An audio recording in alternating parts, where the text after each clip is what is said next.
It's been a long time. I shouldn't have left you without a Rapid Flames to bump to or Rapid Flames to step to. Yo, anyway, it's your boy, Vince Michelle, back with another episode of Rapid Flames podcast for you. I wasn't here for a couple of weeks because I had to get my head right. I had to get locked in. If you didn't know, I was just telling y'all motherfuckers about the JFL showcase that was going down at Hurley's Irish Pub. Damn now, I think the last 5 episodes I had of Rapid Flames podcast. And let me tell you, it went down Friday, May 12th. Your boy, who co-produces the show with Walter J. Ling and co-hosts it with Zach Kick. Let me tell you, B, the show that I put on, my baby, for damn near 5 years now. Damn near 5 years, I would go to Hurley's Irish Pub and put out an open mic. At first, it was called the smallest open mic. And then after that, thanks to, an unselfish dude called Zach Asquidal, Zach in the back. He was like, yo, let's add a second show. So the smallest mic, all of a sudden, that shit became the world's smallest comedy night. So now we do 2 shows every Monday nights at Hurley's Irish Pub. Been doing that for a minute now. And now, last Friday, I was blessed to have a JFL showcase at the Hurley's Irish Pub, B. And you know what? I'm also blessed to say that this was my first JFL showcase. Now, I don't think I bragged about that a lot on this podcast because, I stay don't want to talk. I don't want to talk about shit, but lately I feel like I gotta talk about shit because who else is? Who else is gonna talk about shit? I ain't got nobody. I ain't got a team. I still got a team. I got people surrounding me, but I gotta keep talking about shit, B, because it's days like me keeping me up.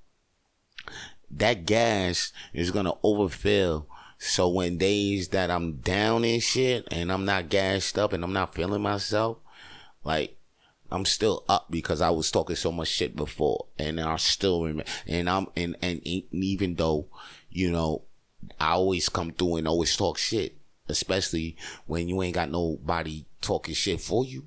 It be like that. I mean, the best be having, like, you don't have to have all that type of people around you to talk shit. You don't have to be, you don't have to have all that people around you so you could talk that shit. You don't have to have that, like, you don't have to have that one person. You don't have to have the approval of many motherfuckers to talk your shit. You don't have to you don't have to talk your shit after motherfuckers saying you the best when you know you the best. Just talk your shit, B.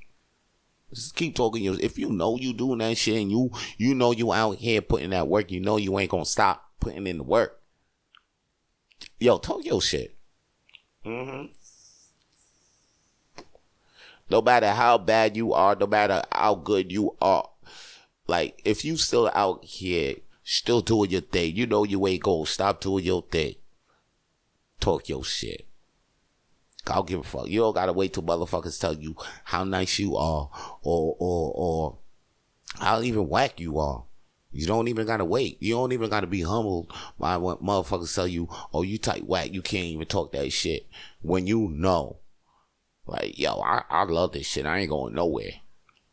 You know what I'm saying? Just those 2 facts right there should tell you, keep talking your shit, no matter how you think motherfuckers think where you are, your talent is, whatever, like that. You ain't even gotta do it like that.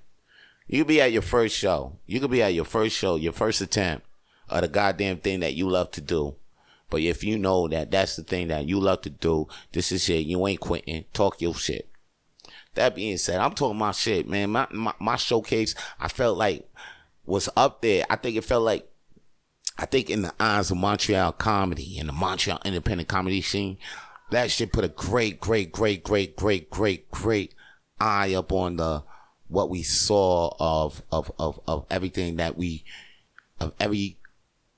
everything that I seen throughout the year, the comedians at my show, and I helped curate the list.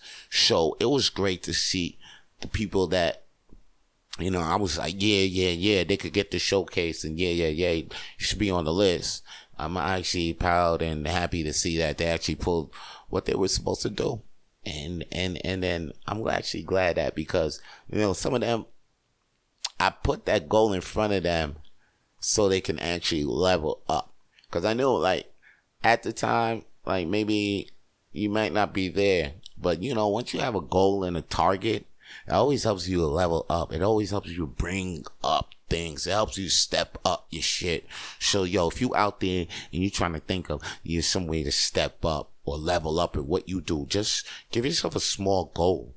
Matter of fact, my small goal right now is consistency. Like, matter of fact, to actually give you guys 2 episodes per week of this Rapid Flames podcast. And please, when you see that, like it and share it. Like, don't be a weirdo. I know I got mad friends, quote unquote friends. When they see me, they be like, how you stuff is doing? This and that. Are you done? Oh, it's your power. What are you doing these days? Blah, blah, blah.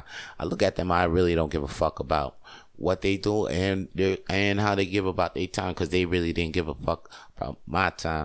But it's not on some gangster shit. It's just that, it's just the way it is. Listen, you meet people in your life, their lessons and their losses. There's some people that, they get loved, and some people you lost. Some people are lessons. Some people, they just rewards. But, like, at the end of the day, can't get attached to many people that you meet along the way. And with that being said, I'm just keep doing me, and on top of that, like, I just can't be bothered, or you just can't be bothered by what you have to do in life, by what others think of you and how they feel about what you do. You just got to keep evolving, and the ones that evolve with you, they're staying around, and those are the ones that meant to be down and stay around. Anyway, like, don't chase people, or don't try to attach yourself to people that seem to want to go away and grow. Just do what you got to do. That's why I do what I do. And if you're going to be real with me, then, you will just like and share what you hear. You know what I'm saying? Just don't keep me in a secret. Whatever you see of me, just let it be heard. Just let it be aware. Just let it be out there. You ain't got to be looking at me like, yo, Vance is doing this thing, blah, blah, blah, but not liking and sharing. And that really doesn't help me out. Not out here trying to get any more likes from that little rant, but I'm just letting you know how it is with that. And if you're going through something like that yourself, then that's how you handle that, man. Don't let the ones that you want to like your shit stop you from doing your shit. Anyway, the showcase was great. I felt like I didn't want that night to end. Personally, I felt like I killed it. Like, I was happy with it. Maybe I felt like it was great, super. Like, I did what I was supposed to do. When you go in and you be like, dang, I gotta ace that test, and you felt like you aced that test. Me, as a comedian, I'm gonna say, like, I felt like I hit every beat of my set. When you spent.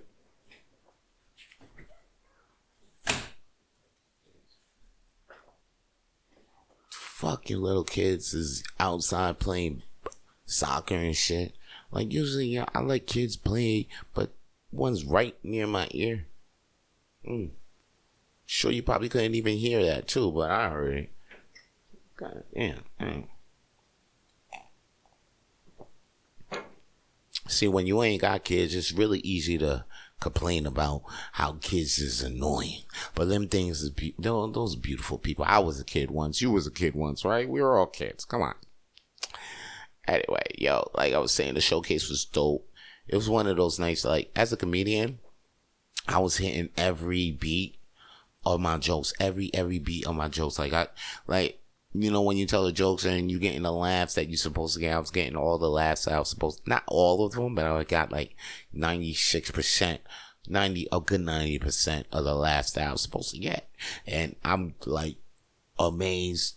I'm great that I did a set like that at the time. Like, I did a set like that at the time that I was supposed to do it, you know, and it felt great because, you know, all that preparation wasn't for nothing. Like, I really prepared myself and it came through. It wasn't a time that I prepared and it was still kind of whack. Like, I prepared and everything aligned at the right moment. Like, you know, preparation meet alignment. Like, all that shit was there, B. To the point where, you know, the people that came to check us out, one of them, my boys, already been doing. Everybody I felt was on this lineup was correct to be on this show.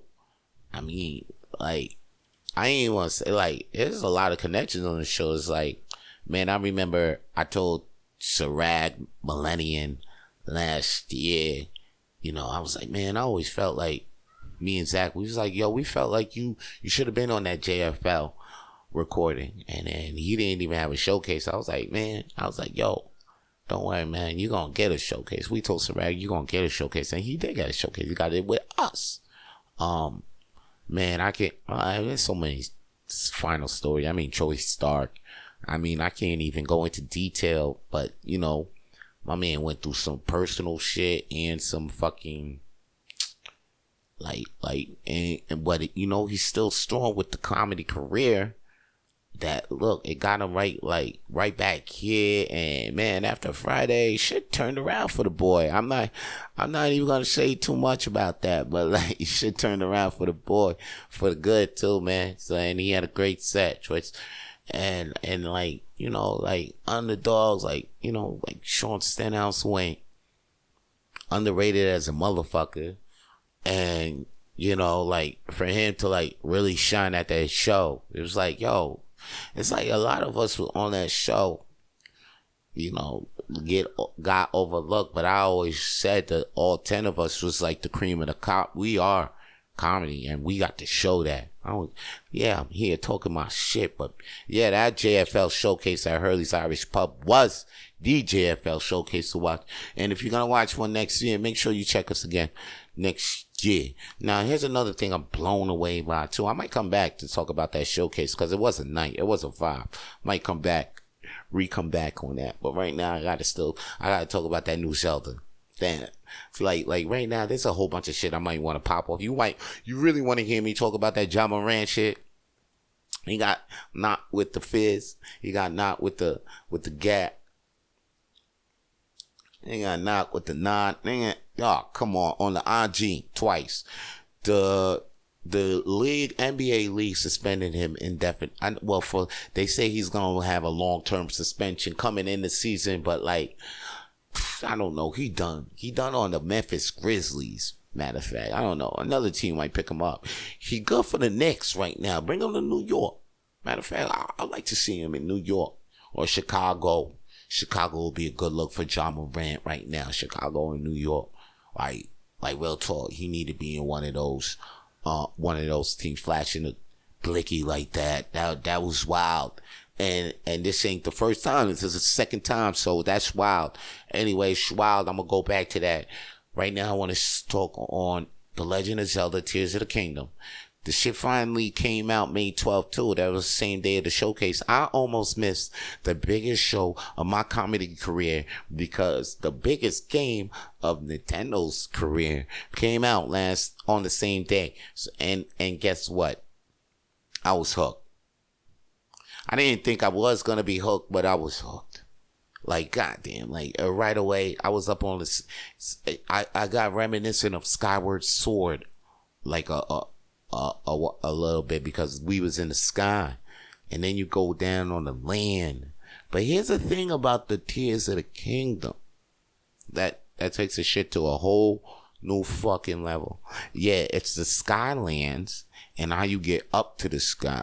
You know, you can recall the time, and then the new elements of the shit is you could build things and you can build damn near anything you want. Like, you can build like machines, robots. Like, I didn't get that far in the game, but like I seen some YouTube videos and it's nuts. Yo, this game is like, you know how GTA 5 hit and it was good for like 5, 6, 7 years because, you know, you could do so much shit in the game and like that. This Zelda game about to be here for a minute.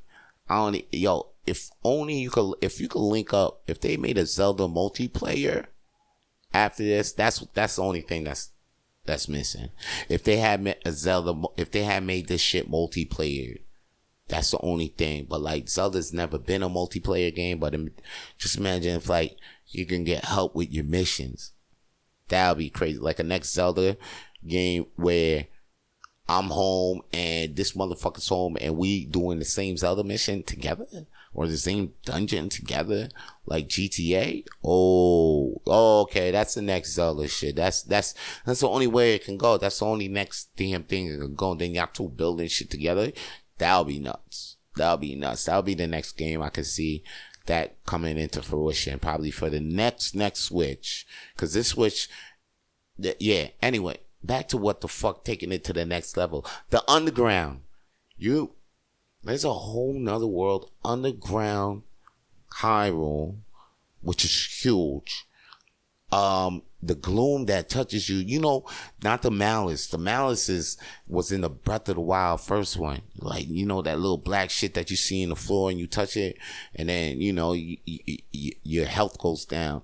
And then now it's it. Yo, the gloom touches you, you lose a fucking heart, and you can't get that heart back until you, like, get real help. Like, yo, seriously, you can't eat to get your heart back or nothing. Like, if the gloom touches you, your life goes away, and your heart breaks too. And then your heart container breaks anyway. It's a whole nother level where, to the point where, you know, because you're thinking like, you know, sometimes even Zelda could get invisible. Like, you know, to the point where, you know, you could get to a point in the game where you get enough hearts and then you're like, okay, can't nothing touch me now. You can get mad hearts. I feel like you can get mad hearts in this game and you can still die on some bullshit. So, but that's great though, because it adds a whole new level to the game. The dungeons is crazy. Anyway, the shit was worth the wait. The gameplay, the controls is great. The visuals is outstanding. The graphics crazy. And the story.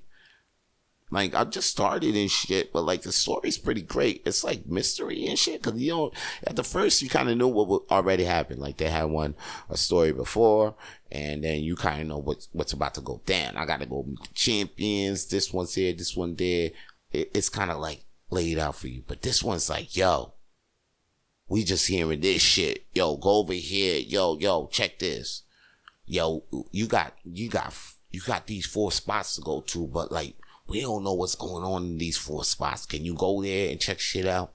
And it's a whole type of mystery, type of game throughout the whole fucking game. So it's like, and it's keeping you intrigued. It makes you want to talk to more people throughout the game. It's like, yo, before I didn't even want to talk to anybody like that. But now I'm like, damn, all these people, and I still got to talk to them because I'm trying to figure out what the fuck is going on and what the hell happened to Hyrule? Like, what's going on? Like, because, you know, I felt a kind of attachment to Hyrule in Breath of the Wild because it's beautiful. And then now you're looking at it like, oh shit, what's the Evolve? It's great. It's a good sequel. I can't stop talking about it.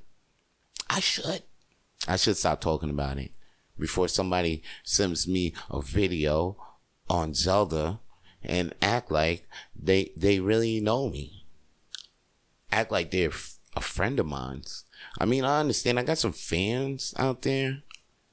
And I understand they probably come to like one of my shows, or they probably seen a video, or they probably heard a podcast, and then they'll send me something like, oh, I probably get a Zelda parody or some shit.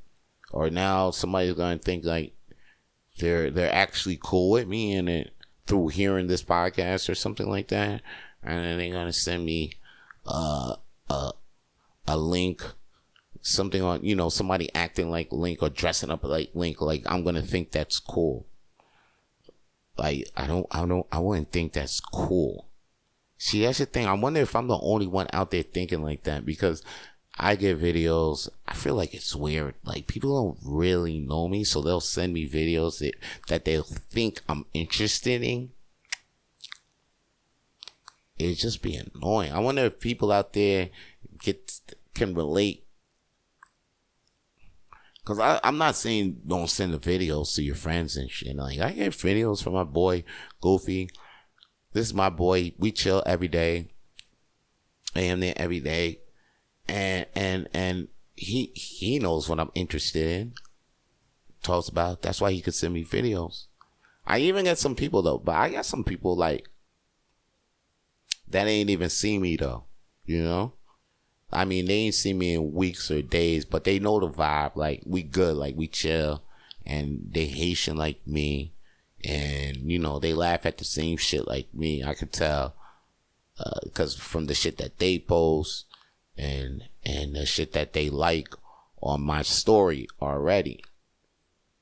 So they could send me videos. But then I get people who don't even watch my videos or don't even see my story or see what I post. Then they'll send me a video, or they'll send me a video. People I ain't even seen in fucking years. They'll send me a video and it'll be some shit that I really am not interested in.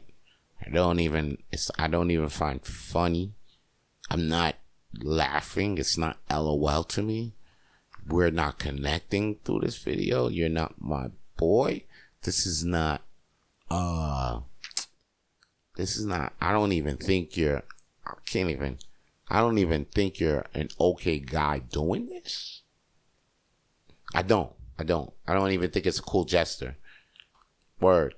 Because I actually get pissed off, because I actually be like, so you actually want to let me know that you didn't take the time to look at my story? Because I posted the same video that you just sent me. So you actually letting me know, yo, you know what I'm saying? What you did today was no effort, bro. But yo, here it is. And then after that, you actually think I'm supposed to be cool with you or supposed to like that. I mean, just stop it. If you hear this, stop it. And if you out there sending videos, think about who you about to send, which video, what, to who. Don't be a weirdo. Don't send a video to some guy or some girl you ain't talking to like that, because she looking at you like, man, what kind of weird shit is this?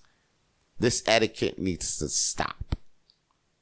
The video sending needs to be between homies, like real homies, group chats, shit like that.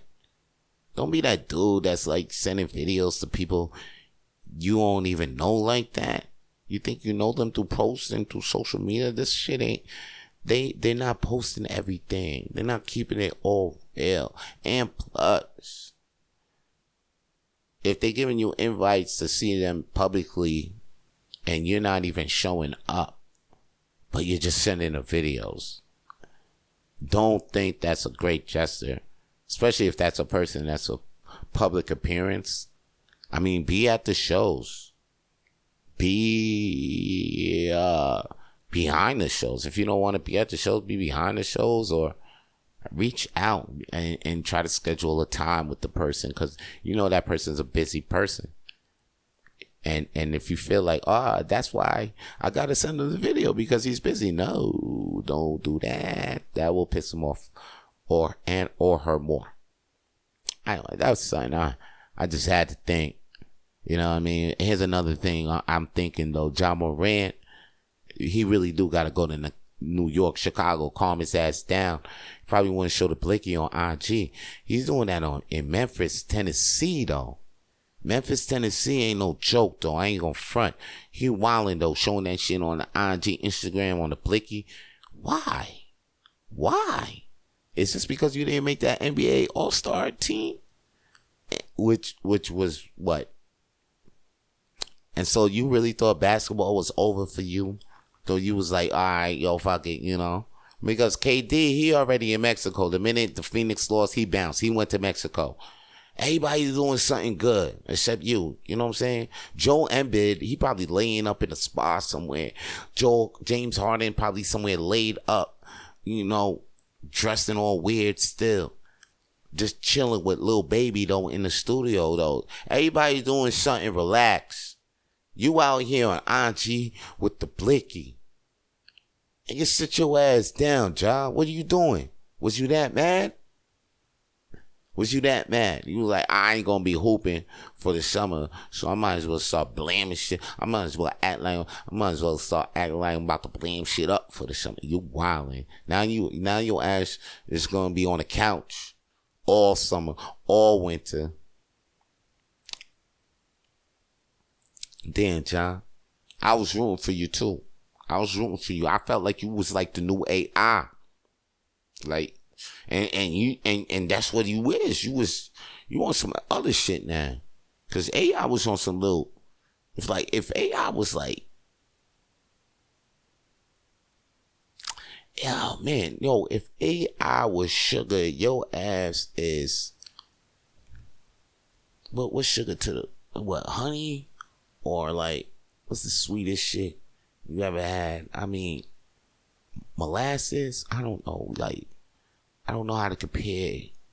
Cause you was there. You was on another level, job. Your ass needs to sit down too. Anyway, I'm gonna play this track for you. Coming up, shout out my album. This the Blaze is Opus. Okay. This one is called Step Out My Door. You know what I mean? So, Step Out of My Door by Vito Blaze is coming up on the Rapid Flames podcast for you. Check this tune out. Check this out. Matter of fact, it's time to put the volumes up because Vito Blaze is on the goddamn sheets. Matter of fact, Vito Blaze is on your speakers. Turn that shit up.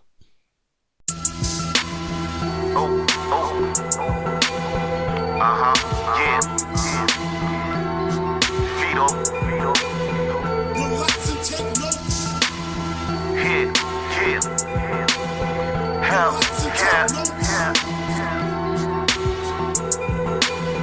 relax and take notes. Sometimes there's too much I need to know. Sometimes I need my space to even grow. You don't even know then what you here sending for. You ain't for my cause, so step out my door. Sometimes there's too much I need to know. Sometimes I need my space to even grow. You don't even know then what you here sending for. You ain't for my cause, so step out my door. You what's your name? It doesn't matter what's your name. All I know, you ain't a player in my game. Relax and take a seat, sucker. I'm deep, brother. Words hit you like a Martin LK speech, nigga. Your arms is too short to box, you no reach, nigga. You can get up in the club, you in the street still, nigga. Chances like roulette everywhere on the map. 57 passenger, I always bet on black. Right now, my whole mood is on chill. Even though some niggas don't even know what the deal. I'ma keep it G real, you do not fit the bill. I'm sure you can feel the hole in the I surely can drill. So like, why you's all up in my space? Don't you see me over here trying to get me one a day? Don't you see all these extra other cuties in this place? But you here like I'm in here trying to see your damn face. Sometimes there's too much I need to know. Sometimes I need my space to even grow. You don't even know then what you here sending for. You ain't for my cause, so step out my door. Sometimes there's too much I need to know. Sometimes I need my space to even grow. You don't even know then what you here sending for. You ain't for my cause, so step out my door. Step out my door, I don't love you no more. Yeah, I'm feeling like Diddy, I got seats on the floor. Yeah, I'm feeling like Biggie when I'm hitting the boards. Bad boy, I don't stop, that's why I need a tour. That's right, give me my limelight. Smarter than two Asian puss together, I'm that bright. What made you think that you can kick it with me? I'm allergic to your kind of, yo, you making me sneeze. Hat you, I hope the heavens bless me with some little hoes that ain't never fuck with Breezy. With a couple bills that'll pay my debt easy. With a tight click that'll never ever leave me. Getting stacks together, yeah, we on the grind. You see the team playing while you sitting on the sideline. So say the drama cause it don't even need it. And kick rocks with them feet and make sure that you beat it. Sometimes there's too much I need to know. Sometimes I need my space to even grow. You don't even know then what you here sending for. You ain't for my cause, so step out my door. Sometimes there's too much I need to know. Sometimes I need my space to even grow. You don't even know then what you here sending for. You ain't for my cause, so step out my door. So step out. You don't know. So step out. You don't know.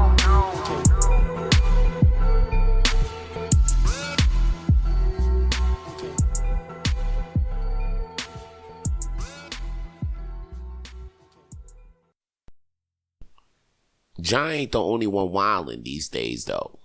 He's not. You got Usher, who just had his birthday like 2 weeks ago.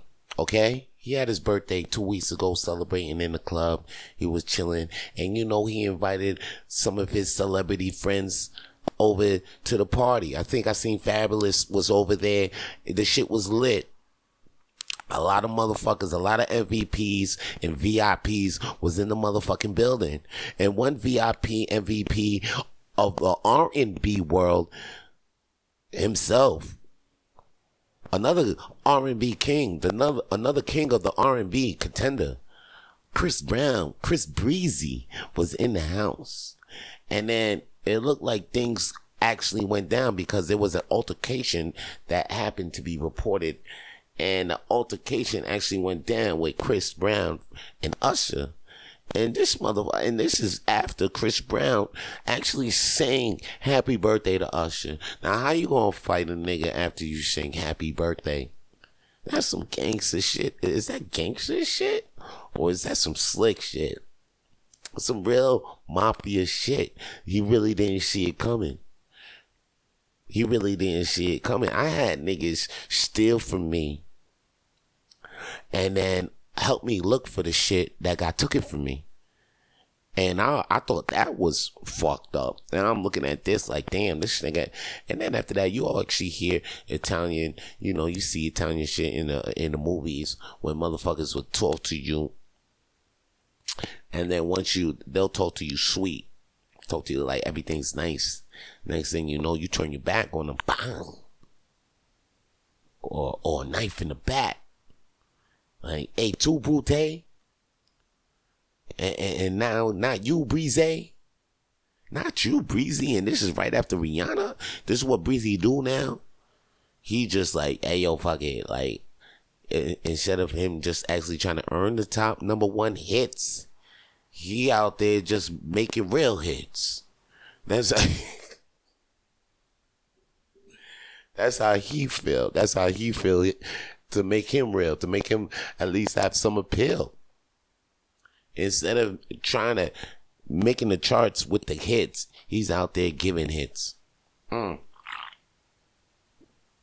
Breezy, you need to stop, because I be going for you sometimes. Sometimes the ladies be like, oh, why you still supporting this? Women I be like, damn, that shit was so long ago, and then boom. Now you actually put hands on Usher. Hopefully that's not true. You know what I mean? Hopefully I'm just spitting some bullshit. But if it is, man, Chris Breezy. Well, it's been 2-3 weeks. I ain't seen nothing real serious come out of it. I ain't hear Usher say anything on the Instagram. So, if anything, I think that's just altercation. What that altercation is kind of like, I don't think it really went down.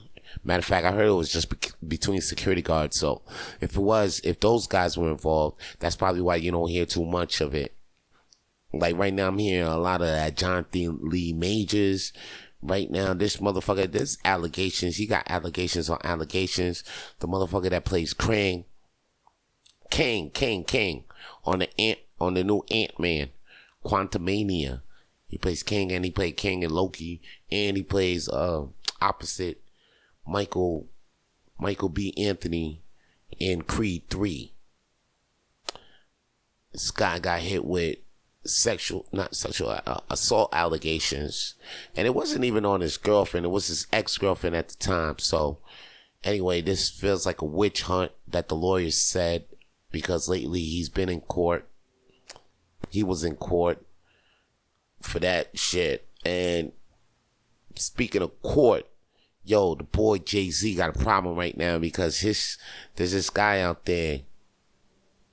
Oh man, I don't even know his name. I gotta get his name, but there's actually a guy out there who actually wants to take Jay-Z. He's been actually fighting to take Jay-Z to paternity test for like 20 years. And Jay-Z's been ducking him for 20 years. So, like, obviously, Jay, you was pops. You was pops. Stop playing. Just give him that bread. Or just settle this thing out of court. Because you've been ducking for 20 years now. When you do get this test, you're going to pay what you owe for the past 20 years. Yo, Jay, it's a wrap, yo, B. And you know how they going to hit you. They going to hit you real hard. But I want to, even after this guy, find out if Jay-Z is his dad. Is he part of the Rock Nation now? Will he be part of the dynasty? Will we be seeing him, like, you know how Trey is the son of Will Smith from his first marriage before Jada? You see him, right? And then you see Will Smith. He's still, that boy Trey, he's still in the pictures with Jalen and Jada.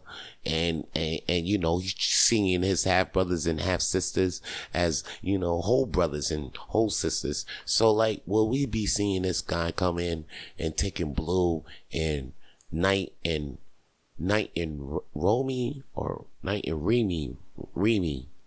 Yeah, Night and Remy. Or Romy. It was Night. Rumi.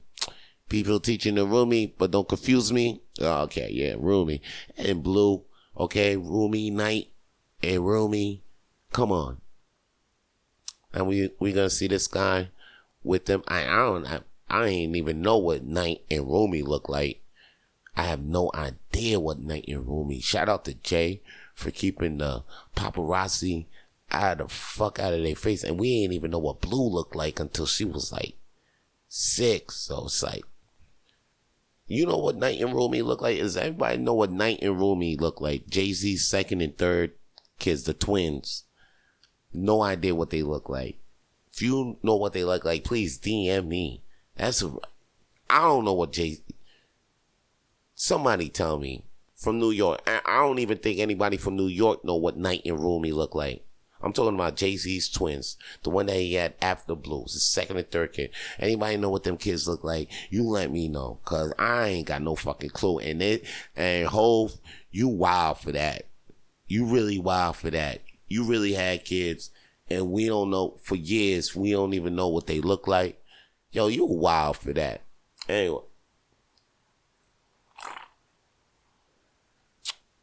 What's wild is here in Montreal is that we had a thing called Carafesta, okay? It's not like Toronto got a big Caribbean festival. It's like an all-day thing. I'm seeing the CN Tower lights up in red, green, and yellow that day. Everybody's just in a good vibe. It's called Caravana. It's a big parade. It's like it starts like in the Lake Shore area, and then it goes way into downtown. But yo, here's the thing. Here in Montreal, we don't got that, but we did start something called the Carafesta about 3 years ago, and that was our own little vibe. And then we had a Caribbean parade, and we had our own representing Trinis, Haitians, and Dominican Republics, all the islands and all parts of the Caribbean. And we had it. But this year, 2023, the mayor actually said, yo, no, you guys, we're not funding this event for the Montreal this summer. And now we're all stuck, and it's fucked up because, like, you know, we got to watch Toronto have their Caravana, or, you know, we got to do our own little thing, but it's not going to be as big or on the level that Carafesta was because it was funded by the city. Now, and it's fucked up. So guess what? Carafesta, if you ain't heard, Carafesta for 2023 in Montreal is canceled. It's not going down. The mayor said, put out the big public announcement. Valerie Plante, if you want to know this bitch is named, yeah, I gotta call her that at the moment, the mayor. I mean, she's probably a nice lady, but for that letter canceling Carafesta, on the strength of my people, I gotta say, this bitch, Valerie Plante, said that we are not funding Carafesta this year. So, yo, I actually seen a plan. Like, the hood actually wants to put together and actually want to fund Carafesta. I seen this. I seen like, if we seen this from somebody on a Facebook post. I was like, if we put our money together, we can do Carafesta ourselves. Now, you know, black people is not going to do this. Okay? Matter of fact, Caravana ain't even organized by white people. I mean, by black people. That shit's organized by white people, B. That shit's organized by a bunch of rich white people that love Jamaica. And they don't feel like leaving T.O. in the summer sometimes to go to Jamaica. So they'll like, hey, let's just have this parade, this parade, which is funded, I think, by TD. Okay. Carafesta just needs to be funded by Scotiabank. We just need to, instead of trying to put your money together, B, let's really think this shit on a level where we can secure this shit for our peoples. What we need to do is find the baddest or the baddies of the Caribbeans. You hear me?